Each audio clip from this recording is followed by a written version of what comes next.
A red wave has washed over America. Is it now time for conservatism to go green? Benji Backer is here. I'm James Poulos. Welcome to Zero Hour.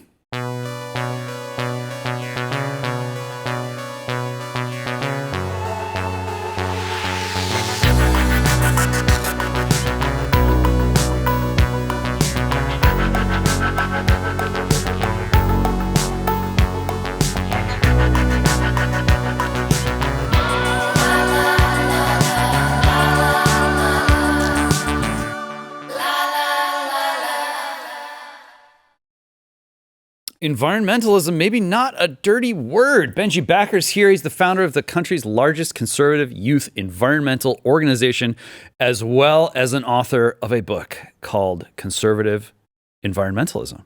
Benji, welcome. It is great to be here. And you're wearing the green environmentalist shirt, the green wave that you just alluded to. I am wearing the green. If you can call it that. I'm wearing the green. It's fascinating, isn't it? It seems like just a few months ago, we would never hear the end of the carbon credits and nuclear energy bad. And, you have to stop driving your own cars.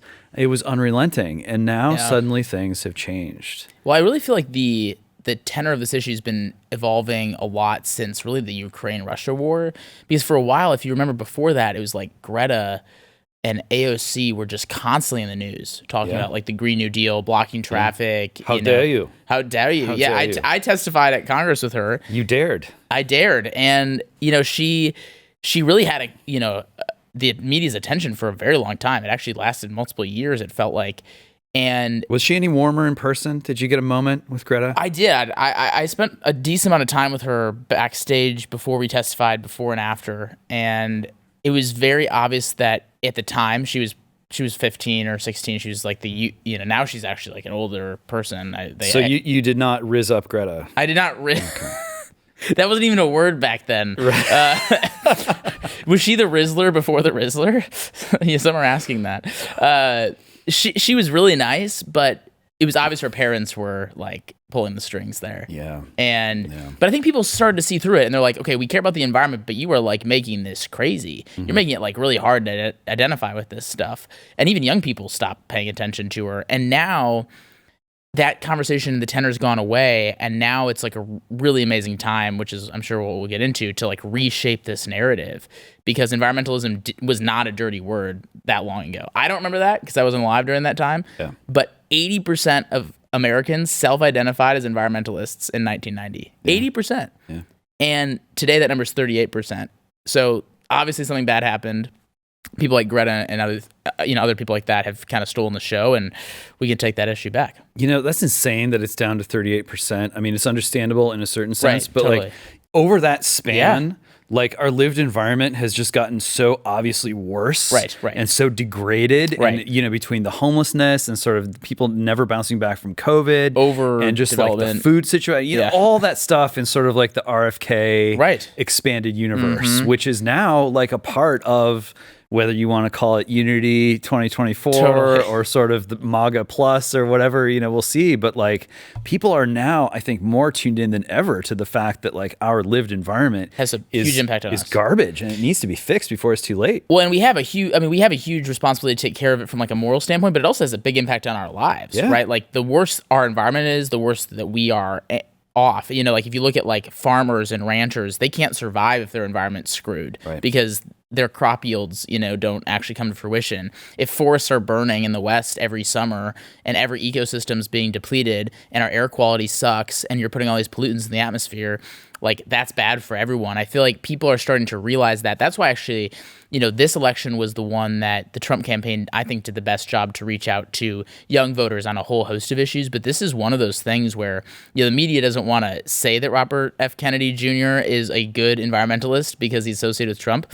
But there's a lot of young people who weren't just like loving his Make America Healthy Again, but they also loved his environmental stuff because he prioritizes this issue, and he used to be a little bit more radical. He used to have this like view of like banning fossil fuels and no nuclear, but he also has kind of come to the sensible middle on this. And I do believe the next 4 years provide this real opportunity for the right to take this issue and say, hey, we care about this too. We just don't want to solve it in a crazy way. We want to protect people's livelihoods, and we want to protect our communities. We want to make America stronger, and we want to protect the environment. That all those things can happen simultaneously. But for so many years, it was like you had to ruin everything to save the environment. And that is not a sustainable approach in any way, shape, or form. Yeah. So, we're going to get into the nuclear and sort of all the nitty gritty, but, I want to give you a chance to just sort of like lay out the vision, lay out the project.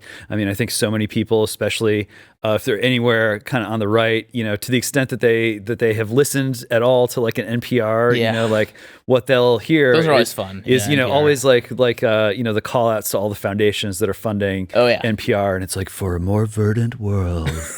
And like that's kind of the vision of environmentalism that has penetrated the consciousness, is like these enormous foundations full of people who whisper to you while they're lecturing you. From specific cities. Are going to take your money and turn you into a sort of battery for a more verdant world that they control. Yes. So like, give us the alternative. What are you doing and what's the grand vision? Yeah, I mean, so I grew up in Wisconsin and was really active in politics, conservative politics, since the age of 10. I was knocking doors and making phone calls from the age of 10 for candidates. I spoke at CPAC my freshman year of high school. I was on Fox News my freshman year of high school, and even helped kind of Charlie Kirk and Turning Point start off way back when. But yet I still cared so deeply, like so many conservatives do, about the environment. And I looked at the lay of the land of like Sierra clubs and all these environmental organizations, and there was nothing for me as a right of center person to join if I cared about the environment but wasn't believing in like the Green New Deal. Yeah. So in 2016, I was in class actually in college, and I tweeted out, hey, I'm going to start a conservative environmental organization because we've lost our place at the table. We're getting bad policies. This issue used to be bipartisan. It's not any longer. The left's kind of crazy on it, but the right's not doing anything about it either. And so, fast forward 8 years later, we have 55,000 activists across the country and growing very quickly. We have 220 chapters. We're kind of modeled like a traditional environmental organization where we have chapters and people all over the country advocating for sensible environmental policies. So that's also what makes us different. But we do have these real environmental challenges, and I understand why so many conservatives have become skeptical of the word. The topic has been co-opted as a Trojan horse for other ideas, right? I mean, in my book, I talk about how the Green New Deal, like 25% of the Green New Deal has nothing to do with the environment or climate at all. And, that's sort of the norm for that sort of environmental policy making. So, of course, that's frustrating for most Americans, most conservatives. But the vision that we can replace it with is the one that conservatives used to own. Teddy Roosevelt, Richard Nixon, Ronald Reagan, these were the original conservationists. They were Republicans, and they proposed good conservative policy for the environment that also is good for our country. And they actually worked across party lines to do it. It used to not be a partisan issue. Like I said, 80% of Americans self-identified as environmentalists. If that was the number today, the Gretas and AOCs of the world wouldn't be relevant, because people don't want radical policy on the environment. They want rational policy on the environment. They don't want a revolution to take over the world when it comes to climate and the environment. They want an evolutionary, progress towards a healthier planet that usually is based on technology and innovation and things that make people's lives better. You think about what Elon Musk has done for electric cars. There were so many government subsidies and dollars put into electric vehicles around the world and in the United States too. And the only person who figured it out really still to this day has been Elon Musk. And he did it largely without using those subsidies and in that government investment, because he knew doing it himself with ingenuity and not relying on these weird standards that the government sets is the best way to do it. The hybrid actually came out of that same model.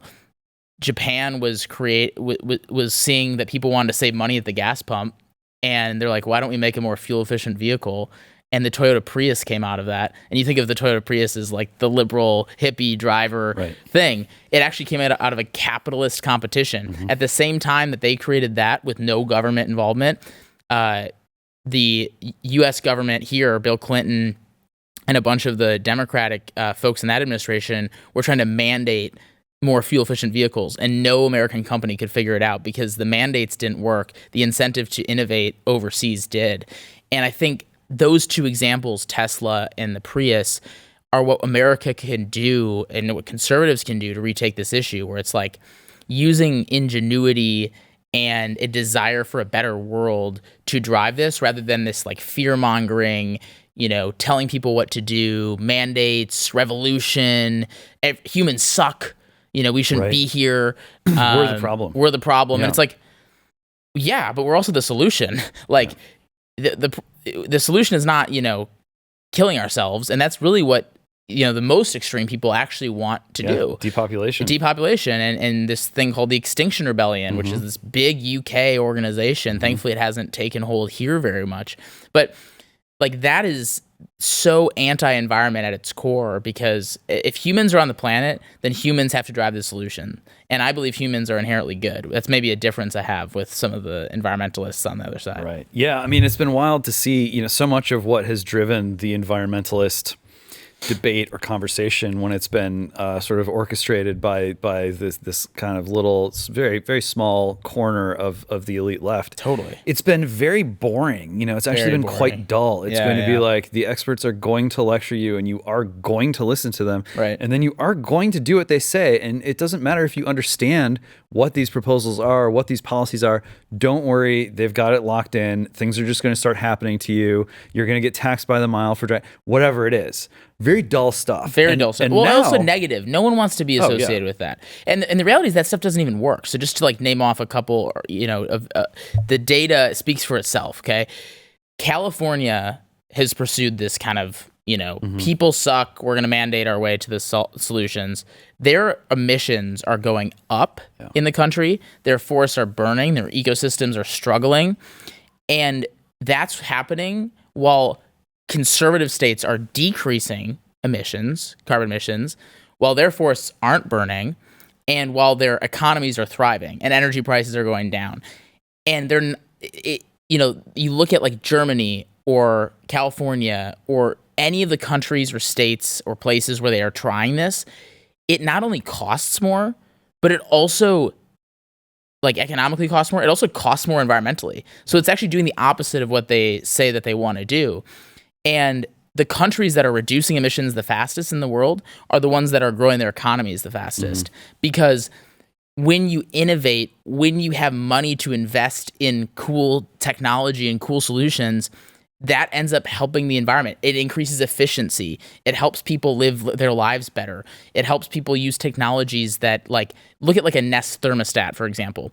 Like, there's an incentive on your app to conserve energy so that you save money and that the grid doesn't have to use as much energy, and therefore we take less from the earth. Like, those sorts of innovations drive down emissions, not these mandates.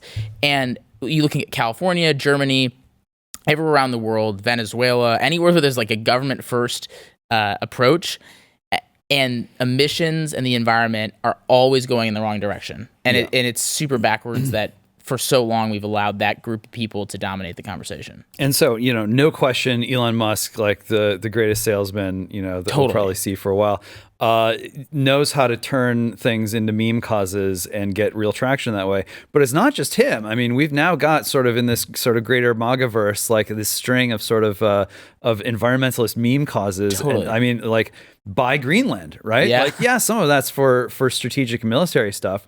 But this is an enormous wilderness, and especially, if the Arctic Ocean is going to continue to open up, this is going to be an area where you're going to have access to a huge amount of resources and a huge amount of sort of natural space that you're going to want to preserve, right? Yeah, and I think that's like the ethos of conservatism is to conserve, right? And I think everyone who's conservative is passionate about some sort of conservation-related thing, at least everyone that I've met. Like, when I travel around the country, the people who are the most passionate about the environment are the people who hunt, fish, ski, hike, spend time outdoors. Yeah. They farm, they ranch, whatever they do, they're spending their time outdoors either in their free time or for their work or both. And the people who have been lecturing us about this stuff have been in the inner cities, and they don't actually go to these places. And of course, New York City is like Central Park or whatever, but it's not the most environmentally positive place to be. They go to Davos, not the Bass Pro Shops. That's true.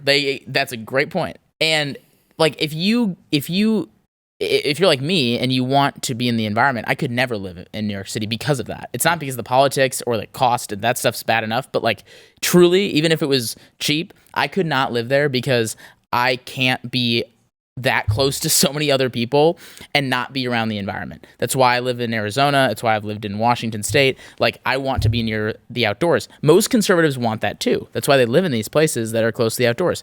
And we have a real problem in the world where we have very little wild space left.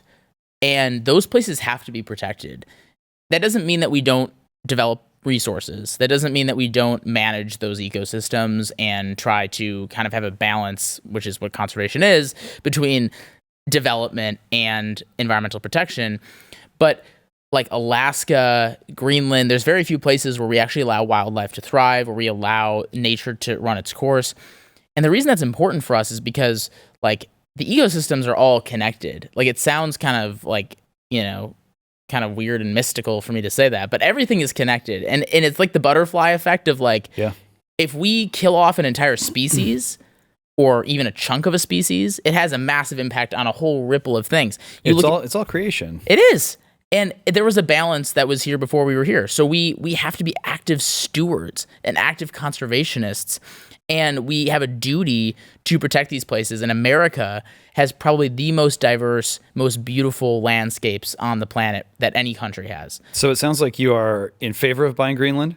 Let's buy it. Yeah. Let's buy it. Okay. If we can protect it and also develop resources at the same time. Yeah. All right. Let me give you a few other, because there's the big one right now is kill the mosquitoes. You got Bill Gates out there. He wants to kill the mosquitoes? He's not doing the interconnected thing. No, he wants to. So the idea is make more mosquitoes? You insert a gene into the mosquito that causes them to be sterile or infertile, so they can't reproduce anymore. And this is like sort of like, it's like euthanasia for the mosquitoes, like a kindler, gentler, like. Are we going to ask the mosquitoes for consent before we do this? I don't think, no, they're not asking for consent. This is permissionless genocide. Is this like an anti-malaria thing? Yes, it is. Got it. So, you know, I look at this stuff and I'm like, yeah, mosquitoes bad, I guess. I mean, I'm super sensitive to mosquitoes. I get one bite and it's like just this red welt for like a week or two. But man, you don't have that problem in Arizona. No, thank God. Yeah. But yeah, you just like one shot a species, and it seems to me you're asking for trouble. You can't mess with nature that much. You have to manage ecosystems as if they were natural, and like destroying entire ecosystems, trying to control nature. There's like preservation, which is like hands off. We're not going to do anything. Then there's conservation, which is like we're going to balance the need to preserve these places, but also do human activity, and we have to balance those things. And then there's like this approach, which is like we're going to control everything, and we're going to like control the weather, we're going to control mosquitoes, we're going to do all these things. The problem is the ecosystem doesn't like that. Like when you like I believe that climate change is nowhere near what the left says it is in terms of a problem, but when you put pollutants into the atmosphere, the earth does respond. When you kill off an entire species of bug, the earth is going to respond because there's a ripple effect everywhere. And I think like these people are like trying to outsmart nature, and you can't do that. Nature's going to win every time, but you might not like nature winning because it probably has a negative impact on us. And so I would say that's probably a pretty foolish idea. It's kind of got a lot of, it's probably pretty scary to think about the ramifications of that. So what do you make of this like climate control stuff? I mean, I'm friendly with one of these guys, a young guy, like super motivated. He's like, you know, God wants us to have dominion, and like we can build cool stuff, and like, you know, we need to like make the Mojave Desert green, and you know, like, come on guys, we can do this. Like, we need more rain. Let's make it. Let's put the machines to work. Like, really starting to like terraform the climate. Yeah, you know, I don't think we should be messing with nature in that way. Like, I think that there are other ways we can do things. And like, you know, living in Arizona, the desert is the desert, and that's a natural cycle, and that's how it's supposed to be right now.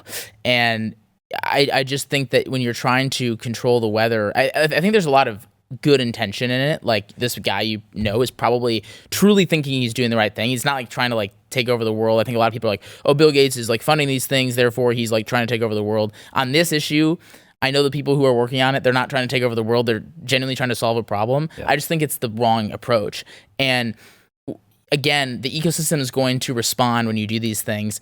the desert is not meant to be flooded with rain and turn into a rainforest. Like, that's not what it's meant to do. Yeah, it's flooded with rain, and the rain washes away, and everyone sort of like pokes their head out, and life goes on. Exactly. And it might turn green for a day or two because the desert plants are like, whoa, we just got some water. That's kind of weird. Yeah.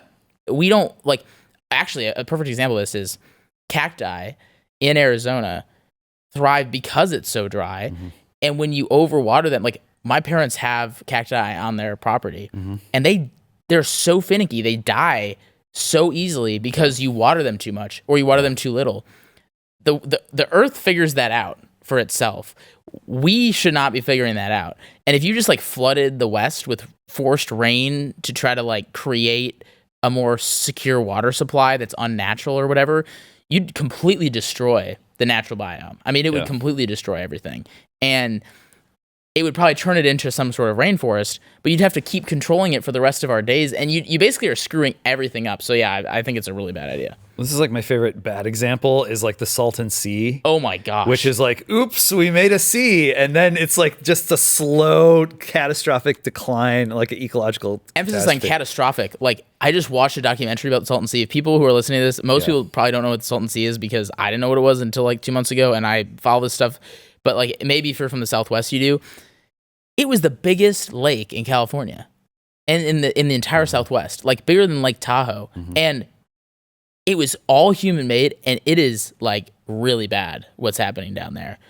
It's the air pollution from the sea drying up. Smells bad, man. Smells bad. It's killed all the fish. There's all these diseases in the water. You can't even go in the water. Yeah. This is what happens when humans mess with nature too much, and they think that they're smarter than nature. It just doesn't work. And no conservationist would say that you should do those things. Nobody who actually like has a connection to the land that's not in some like ivory tower trying to, in the Salton Seas, example for a while was like to make a resort town. Right. Like, that's their ivory tower. It could be a scientific ivory tower, like we need to control the weather because we need more rainfall. None of those people get it right because sometimes you can't like, not enough scientific papers can erase the reality that nature knows what it's doing and we don't. And the only thing that we should be doing is making sure that we can keep these places thriving and in a fairly natural way, not a controlled way. What do you think about, this is another one of those great sort of like meme causes, is like the rewilding thing, where it's like, bring back the buffalo, or like maybe even like the woolly mammoth, like we can do this, you guys. Like, what do you make of it? I think it's harder to do in reality than we probably would like, but it sounds really fun. Yeah. Like, I do get sad, like this is probably just like the hippie environmentalist in me, but I do get really sad when I think about what we've done to wildlife. Like, you even think about like Africa. That was like kind of the last place, right? Maybe the rainforest too, where we've just not developed things. Like, I don't think people realize that even since like the early 2000s, when we started like being able to see really cool movies and documentaries about these places, that those wildlife populations have like dumped into the lowest levels that you would ever see in that sort of time frame. Like, it's really sad. We're destroying the Amazon at an astronomical rate. We're destroying Africa at an astronomical rate. China's actually to blame for a lot of that. Oh yeah. For both actually.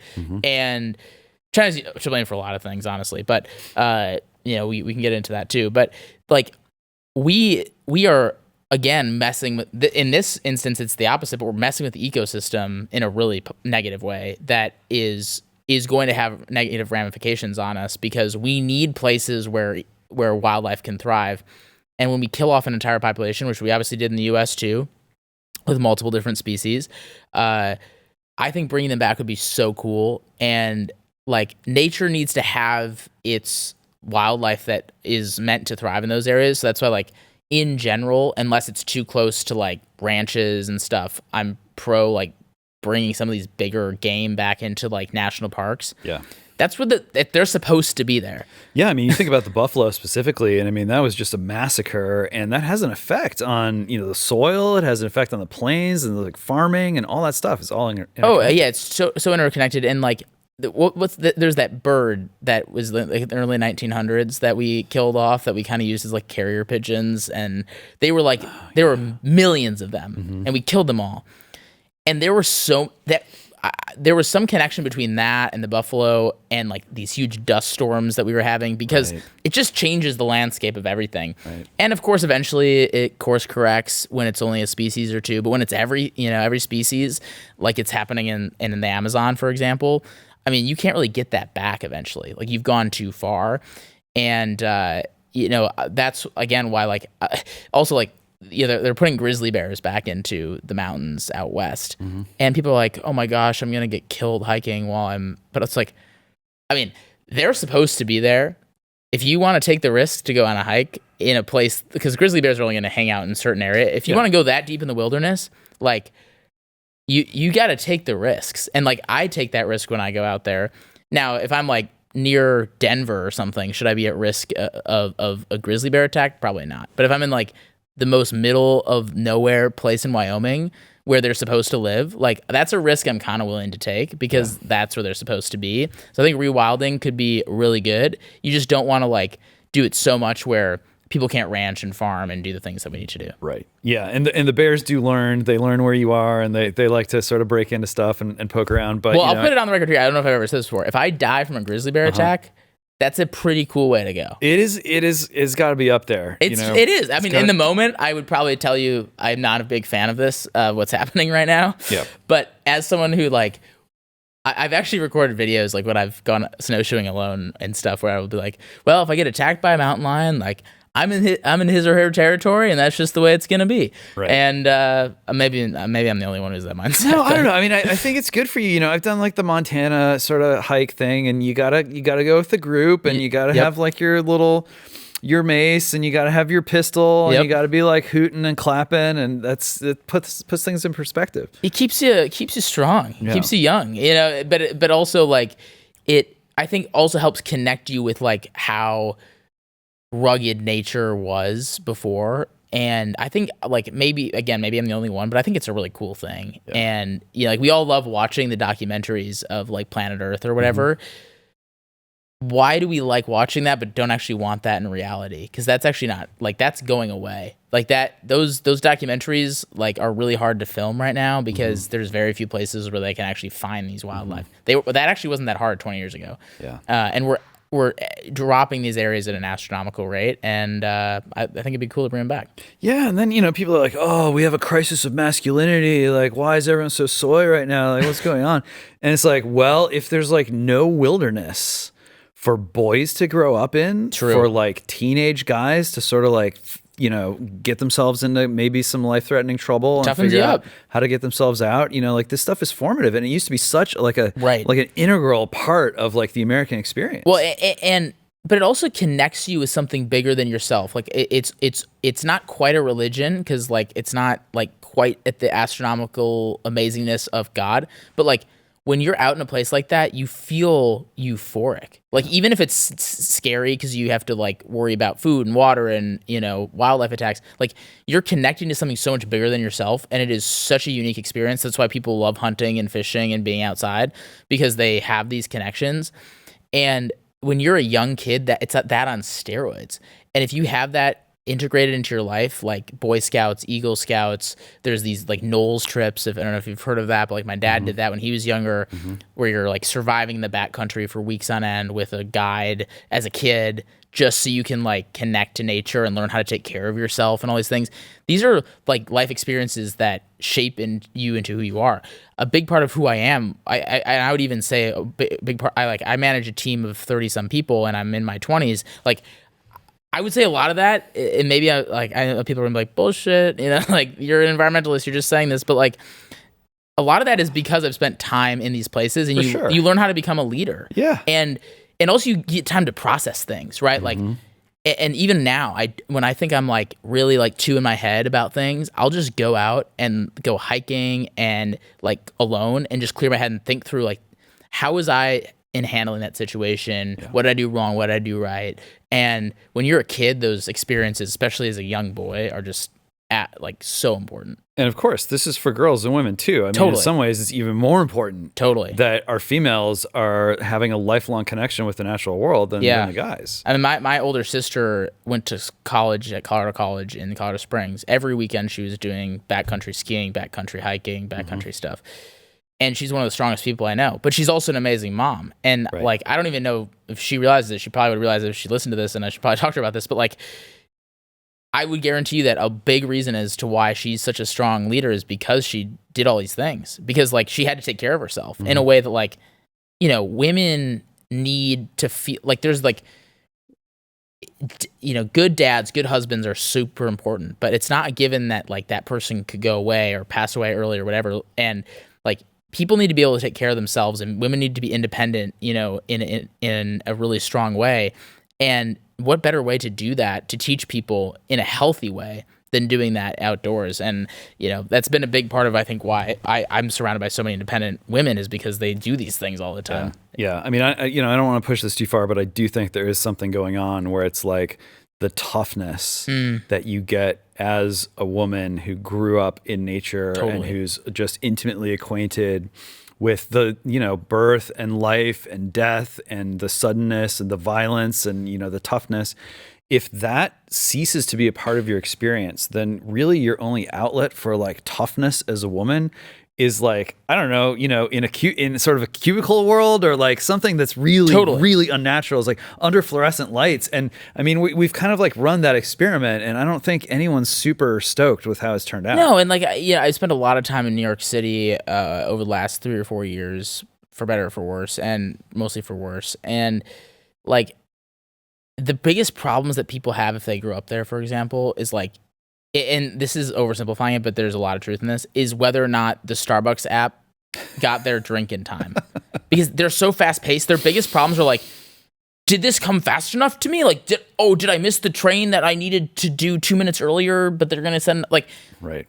It's such a gimme totally culture. Kinetic all the time. Totally disconnected from the real world. Yeah. And I get it. Those people are living different lives, and a lot of times they have these jobs where that's necessary or whatever. I'm not hating on necessarily, but it creates weak people from a individual level, where if they were put in tough decisions in tough situations, I would rather trust the person who's seen life and death in nature, who had to rely on it for even just a day. They don't even have to rely on it for their whole upbringing, which a lot of people do when they live out in these areas. But when you have to deal with that, all these other things seem so small. You're why do I care so much about but you see all these people getting so up in arms, and everything has to be here right now, instant gratification in my entire generation of Gen Z. And it's really sad. And I fall for it too. I'm not trying to preach. I fall for it too. But my way of disconnecting from that is to go back into the outdoors. And I think that's why I care so much about it, because I know how good it is for humanity. Yeah. Keeping these places wild, you don't have to believe in climate change, or you can. You don't have to believe that air pollution is having an effect on our weather, or you can. You don't have to, it doesn't matter where you stand on that, to know that this is probably the most important thing, in my opinion, that we can do to make humanity stronger. And I can guarantee you, anybody who spends time hunting, fishing, has grown up in those sorts of worlds, would tell you that they're better off because of it. Yeah, and these critiques go both ways. I mean, I spent a minute maybe sort of beating up on the lefty Karen archetype, and now I'll go in the other direction and say, you got these guys on the right who they can tell you, they can sit you down and bore you to tears talking about all the tactical attachments on their guns, but they've never stalked a buck with a bow and arrow. That's just it. When you're alienated from that kind of experience, and I'm as guilty in some ways of this as the next guy, but yeah, when you're alienated from those natural experiences, it does kind of push you into this artificial mode. But yeah, and I also think one of the cool things about the environment is that there's a connective tissue with humanity when you're out there too. I think that's why for so long this issue wasn't partisan and didn't get caught up in the same culture wars. Of course they're worse today on every issue than they were before, but it is this is a unique time where the environment's being put in the same categories like abortion. You kind of get the same reaction from people, right, where they go to one side. like you would if you talked about abortion or immigration or guns or something. But the reason why it was nonpartisan before, and like I love that we're talking about this stuff, because I think at the core, this is why like I care so much, but also why Americans care so much, is that it's not about politics for this. It's like when you're out hunting, fishing, hiking, skiing, even just going for a run in your neighborhood park, like you don't care what someone's political affiliation is. And in fact, like the walls go down when you're in these places, and it's not about politics. Whereas like, you know, when you go to a Whole Foods or you go to a Cabela's or whatever store you are at, like the world that we're around all the time, there's some political affiliation. Like I'm in the Blaze studio that has some affiliation, and if I go to the Whole Foods after this, that has some like, but the environment has nothing. Yeah. And I think that's something that we've lost, because when people think about environmentalism right now, they don't think about that. Yeah. They think about all these really stupid people who have been dominating the narrative that we talked about earlier. Yeah, the Grizzly does not care if you have one of those bumper stickers I'm starting to see on the Tesla that's like, I bought this before Elon bought Twitter. You know, it's like the signaling. Nature does not hear the signaling. No, and yeah, they don't care who any of these people are that think that like politics should be is part of this. And in fact, I think like the left has done such a disservice to the environment by making it so political, because in the early 2000s, they realized they could win on this issue. I mean, I was with Bridget Fetisi in Austin. Mm-hmm. She's an awesome podcaster. Mm-hmm. People don't know who she is. She said she voted for Al Gore strictly because of environmental stuff. A lot of people did.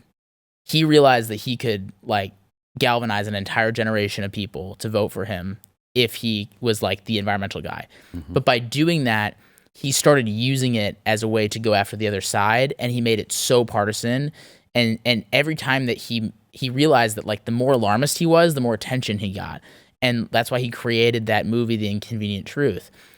And of course, we all know that a lot of those things didn't come true, but it doesn't matter because the damage is already done. He became really popular off of it, and people know, like people think of him when they think about environmentalism now. And I don't know if that was necessarily his intention, but it happened. And we got to take it out of that and kind of return it till we're like, there should be an incentive to campaign on it because we want answers on it. But it shouldn't be like there's a pro-environmental side and there's an anti-environmental side, because actually when it's that way, at least for the last 20 years, from my point of view, both end up being anti-environmental sides, because neither one actually has an incentive to solve a problem. They're just trying to go after each other about why each other's idea is worse than the other, and then we actually don't do anything about it. Yeah, I think Bridget's a great example. She was on Glenn Beck not long ago, and you know, like Gen X woman, and kind of has seen that, like the weird character arc of environmentalism, and you know, where we thought we stood, 20, 25 years ago, we're in such a different place now, and I think for a lot of those, and their approach has not worked, right? Like they've dominated the narrative for 20 years, and the environment has not gotten any better. It's only gotten worse. Emissions go up when Democrats are in power. And look, I'm all about building political bridges, so I'm not trying to like take a partisan attack. Yeah. But my point is, it's not working. Yeah. And as an environmentalist, and someone who loves the environment, I'm very disappointed in the way that the left has handled this situation, and that's why something's got to change. To me, and that sort of Gen X experience, I was telling people, I don't know, maybe 5 or 6 months ago, I said, look, there's a scenario here where we kind of go back to like a purple America, but it's like, it's different, it's sort of like we learned these lessons. Right. And so there's this new sort of purple mainstream, and it's not kind of what it was before, but it brings back some of what was lost. And, just looking at the course of the election here, and of course you got that map with that like red shift and all these red arrows going in the Trump direction. Some of that is because people are sort of, there's a backlash against the quote unquote progressive left and all that.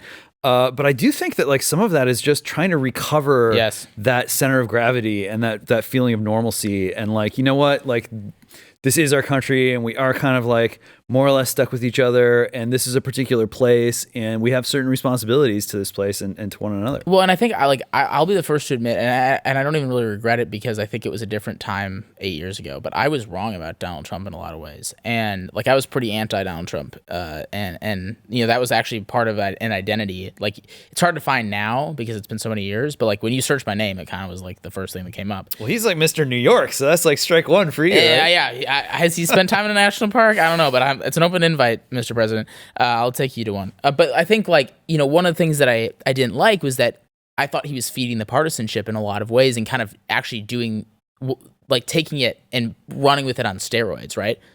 In the last like year, there's a huge change with him that I don't think people want to admit, because the people who are super partisan on the right actually I don't think really like it, and then and they actually like criticize him for it. His like biggest supporters from before don't think it's cool, and then of course the left doesn't want to give him credit for anything, so they're not going to talk about it either. But imagine telling somebody in 2016 that Elon Musk, Tulsi Gabbard, Joe Rogan, like these crazy concoction of people, like that, like none of the, like maybe Elon and Joe Rogan, but like this like coalition, Robert F. Kennedy, like that coalition of people is wild. Like in 2016, it would have been impossible for someone to conceive that, conceive that. And I think like, I love that, because I don't like all those people's opinions and everything, but what it shows is that what happened with this is what used to happen in American politics, where people who agreed more than they disagreed with somebody would team up to build a coalition to do the right thing. Yeah. And I guarantee you, even though, Tulsi Gabbard and others have shifted a little bit, they haven't changed their mind on everything compared to 8 years ago. They just know that there's more in common with this current movement than there is, in difference. And I think it provides a real opportunity, unlike 2016, for conservatives, or, I do think like it's much more broad than that. It's actually just this coalition of Americans who want to build a better country, to take this issue back and say, this is an issue that we all share. It's going to be solved in a different way for different communities, right? Like different geographies have different environmental issues, but like, let's work together on embracing nuclear in this country. Let's work together on managing our forests better. Let's work together on supporting biodiversity. Let's work together to develop more energy in the United States so that we can compete with China. Let's, work together to promote sustainable agriculture so that our farmers can be more efficient, so that they can have more money in their pockets and that we can have more food at a lower environmental cost. Like, let's do all these things that Americans actually kind of agree on. Let's enhance our water quality and solve the water challenge in the West. These are like complex challenges, but they have solutions, or they have the potential to have solutions. And it's going to take somebody to break out of the partisan box. Kamala was not going to do it. Yeah. Donald Trump can do it because he's surrounded by people now who care about this stuff a lot. He was not before. And I was combing through some of those, election postmortem sort of charts and everything. And there was one sort of scatter plot that was fascinating. And it showed that basically like the Trump electorate this time around was closer to the first Obama electorate than Harris was to Obama then. This is a realignment for sure. But in some ways, it's really just kind of like, looking behind us as a country and being like, wow, a lot of stuff is happening? Falling out of our pack, and we need to go back and like get that stuff. Yeah. And for years I've been saying that the partisanship in America, the tribalism, is ruining America. And I know that I was right. I think Trump somehow intentionally, unintentionally realized that, and then went ahead of me in like where I was at, and was like, so I'm going to build coalitions with the craziest group of people you've ever seen. And I was like, what? Like, I don't know if even I can get on board with that. And now I'm just like totally down for it, because it's what we need. Like, we need to break out of these like we are all like, it's so cliche, but like what Donald Trump was saying is true, that like we are all Americans and we all like need each other to survive. And I think about like a lot of this comes down to like an urban rural divide on environmental issues and just in America in general. We misunderstand each other, but we also rely on each other so much. Like, New York City, for example, Republicans can hate on that place as much as they want, but there's a lot of bad that comes out of there, but there's also a lot of good that comes out of there for the rest of the country. And that's where like we put our checks, to have a bank account, like you just think about the simplicity of it all. That's where a lot of the companies that we love are headquartered. There's a lot that goes on there. Those people also want to talk crap about all rural communities as if they don't know what they're doing and they don't know what they're talking about and they're all stupid or whatever. What they don't realize is that all the food that they're eating and the energy that they're using and all that stuff comes from those communities too. And so we're so interdependent as Americans on one another that, maybe this coalition that's been built by Donald Trump could actually show that to people again. Because Elon Musk is not a rural person. Right. The dude's the highest tech, Silicon Valley, now Austin, but like the dude is Mr. Urban in my, like he's the epitome of like the urban trendsetter guy. Yeah, he'd sooner be in space than in the forest. Totally. But Trump has the opposite side too. Like the people he surrounds himself with, especially like with his previous EPA and Department of the Interior, these were like rugged, outdoorsmen. You have everyone from Elon Musk to those sorts of people. Like, let's do something so cool here, make environmental issues nonpartisan again in this country, and do do it with sensible policy. Right. He's the right person to do it. Well, he's a big sucker for anything that's big and beautiful. Anything that's big and beautiful. It's the best.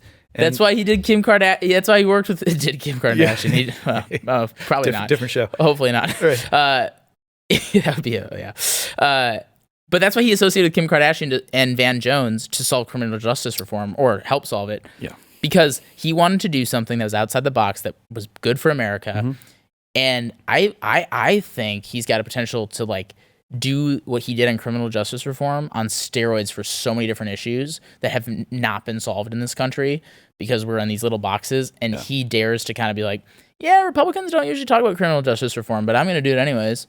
Like, Republicans don't really talk about environmental issues right now. We used to, but we don't anymore. I'm going to do it anyways. So much criticism. Like, what are you doing going after these, like, rappers and, like, Juice WRLD? What is this? Like, I don't even think he knows who they are, but he knows. Right. like, it's so funny hearing him, like, talk about football or whatever and, like, have these football players on stage with him, which is like really cool as a football fan, but also like just so strange because he's like obviously doesn't watch a lot of football, but he knows that building coalitions with a wide variety of people, and I don't know if he realized this before, but now he's really realized this, is like good for him and good for the country. Yeah.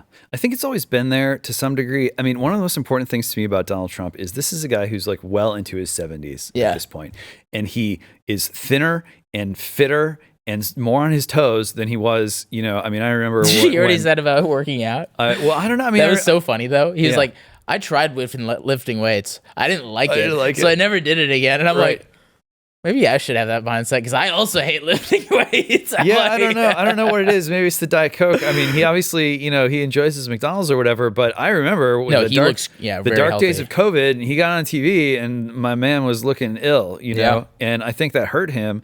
But now, after 4 years of Joe Biden, who's another old dude. Well, Joe Biden made him feel young. He did, but Biden saw a lot over the course of American history, and he didn't really talk about it. He didn't really give off that kind of vibe that made people sort of remember what we lost and remember how much we just sort of like, just kind of took for granted and sort of squandered.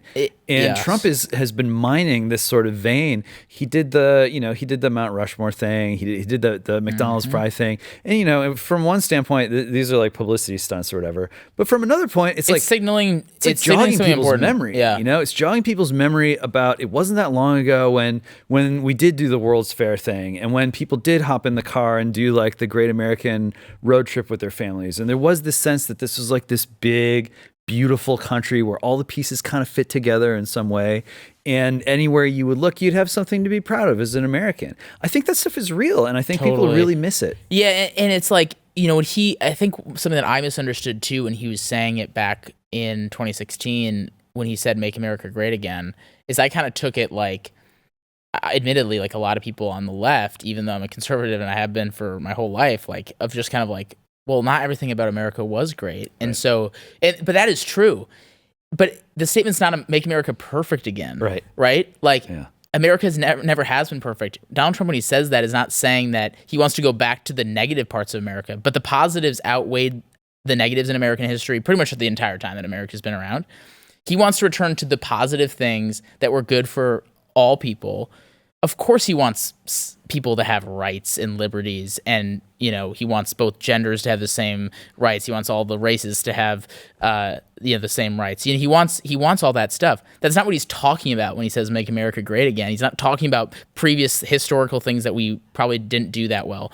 He's talking about, like you said, the ethos of family. He's talking about the ethos of community. He's talking about having America be strong, like in the world stage, but not get involved in unnecessary wars. And not that we have always done that, but like there were days where we were just kind of doing our own thing, and like people were serving each other and they were serving their communities and they were caring about education and health. And it wasn't perfect because they didn't have all the knowledge that we have today, but it was great. And like I think back to like my grandparents, who are the most, I think, innovative 93-year-olds in the world. Mm-hmm. I mean, my grandpa is like the fastest texter I've ever seen, and he's 93 years old. But when he talks about the 1980s, 1970s, it was kind of this time when like the people who deserved rights were getting them. Like America was getting really progressive on that stuff, but all the other great qualities of America that we had before were also still there. Like both things were happening at the same time. Right. And like, why not go back to that where people have the same civil liberties that they should have, but also like have like this like Friday night football where everyone goes and watches their high school, football team play, and they have parades and they like want to be around each other and they care about each other. That's what he talks about when he talks about making America great again. Yeah. And I think you can use that same approach on the environment and energy, where we're energy independent, where we're protecting wild spaces like we were when the Clean Air Act, Clean Water Act, mm-hmm. Endangered Species Act, which were Nixon's ideas, came to pass. Literally passed with bipartisan support in the almost unanimous levels. And why don't we return to those days too? And I think that's what people need to realize that he wants. It's not this like negative aura of the negative parts of America's past. It's the good parts. Yeah, I mean, people obviously talking about this big red wave here and Trump being a part of that. But, go back and look at what were the past, really knockout, just crushing landslide victories. And yeah, it was Reagan, but it was also Nixon. And Nixon was amazing. And these are guys who got hammered from the right for like, oh, what you're doing, creating new government agencies.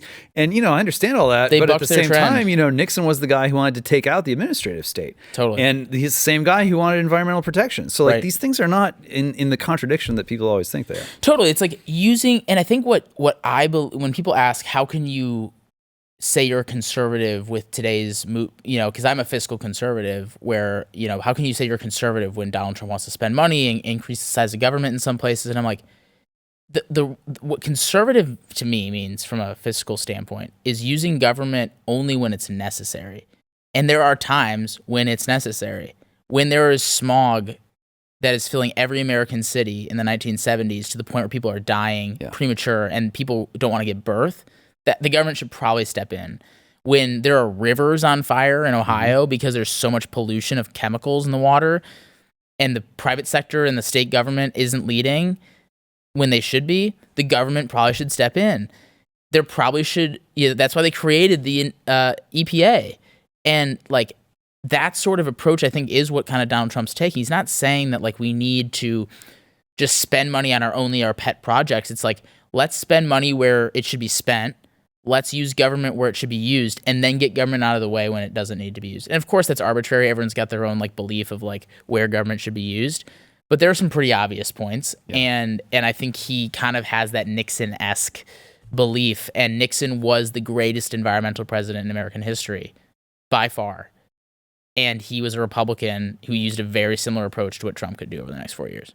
We got a few minutes left. I want to talk about a couple obstacles to what could be. You ran through a list of some important things. One of them was nuclear. Yeah. And one of them is like big ag and that kind of whole world of just like mass processed food and farming. Yeah. Just to take those two examples, because I think they really cut to the heart of like the kind of decisions we have to make. What do who's getting in the way and how do we blow past that? Well, nuclear energy, the biggest thing that's gotten in the way is the environmentalists, because for a long time, they actually took money from the fossil fuel lobby, largely coal, to shut down nuclear in the 1980s and 90s to fearmonger people using, truly bad, events that did happen. 3 Mile Island. Right. And all that. I mean, they happened, but the technology, we're 40 years past that, and the technology is immensely better. It's over the last 20 years, there are the least deaths associated for nuclear out of any of the energy sources by like a wide margin. If you look this up on Google, there's a graph, and it's like coal, natural gas, wind, solar, whatever. From the mining it takes to the energy that we use at home, nuclear has like 0.1 deaths out of like a billion. Better for the birds too, right? Way better for the birds. They don't have any problem with nuclear. The birds love nuclear. Right. The birds love it. But it is the safest and most efficient energy source we have. The biggest hurdle we have is a preconceived notion that it's dangerous and scary and that we shouldn't do anything about it. Coming from the people who would benefit the most by embracing it because it's the most pro-environmental thing that you could possibly embrace. It is 24/7 clean electricity that has zero fossil fuel emissions associated with it. Zero. Even solar and wind, you have to use fossil fuels to like mine for the materials. And it's an amazing resource that we have in nuclear, but it is expensive as an upfront cost. Over the course of the lifetime of a nuclear plant, it starts to actually become very cheap, but it is, billions of dollars to build these things. And who foots the bill, right? Not everyone cares that it'll be cheap in 20 years and the cost will actually save people money if they're not saving money right now. So the cost is a big challenge, and that's why these smaller, more innovative technologies hopefully will take off. There's like 12 big startups from Bill Gates' TerraPower to Oklo and all these companies that are trying to come up with these smaller reactors that are I way think that's cheaper. where the action is. I mean, there are only so many of these legacy plants that you can flip the power back on. You have to keep their lights on, and I think America and Donald Trump should consider reopening closed nuclear plants, because that is something that would really quickly help us get back to a place where we're energy independent, because we need that energy. So I think nuclear is huge. On the ag side, it's very complicated because we have a big global population to feed. There's a reason why we have mass production of food. It's not all evil and ill-intended. A lot of it is like, how do we do this as cheap and efficiently as possible? When you do that, you take away a lot of the nutritional value, and you also disincentivize change, because you're basically just trying to go full steam ahead to feed the entire global population. So that's the challenge that sustainable and big ag have, because the incentive to change is super small when there's 7 billion people to feed around the world. But what people and those companies and what America needs to realize is that while that is true and we do need mass, production of food, there are really efficient, sustainable ways, some of which Robert F. Kennedy's talked about, but also some of which he hasn't, which is like a lot of this like carbon sequestration, keeping the soil super healthy, regenerative agriculture. He talks about some of that stuff, but like that actually increases the efficiency of food production. And the skepticism of like making big change in big ag is keeping them from doing that. But a lot of this stuff could actually help them produce more food. And they are the biggest reason why it's not happening, because they don't want to have to educate their farmers. They don't want to change course. They don't want to allow that to happen. Just like the medical industry doesn't want to allow big changes to happen. Big ag also doesn't want big changes to happen. And I think we have, similar to nuclear, it might not be like, oh, we just do, we're doing, smaller ag production. We're doing sustainable agriculture production everywhere. We're opening nuclear plants everywhere. It's not going to be all or nothing. But pursuing these two things could go a long way in helping America have reliable energy, have reliable food production, also lessen the cost of it, but also improve the environment. All those things are happening with those two issues. Well, it's green, it's red, it's purple, whatever color you want to attach to it. Doesn't matter when we're outside. It's long overdue. Benji Backer, thank you very much. Go get those wins, bro. Hey, we're gonna make this issue nonpartisan again, and I think it's gonna happen in the Trump administration. And maybe I can come back on in 4 years and we can talk about how we did it. Love it. Thanks so very much. All right, cheers. That's all the time we got. Till next time around, I'm James Poulos. This is 0 Hour, and may God have mercy on us all.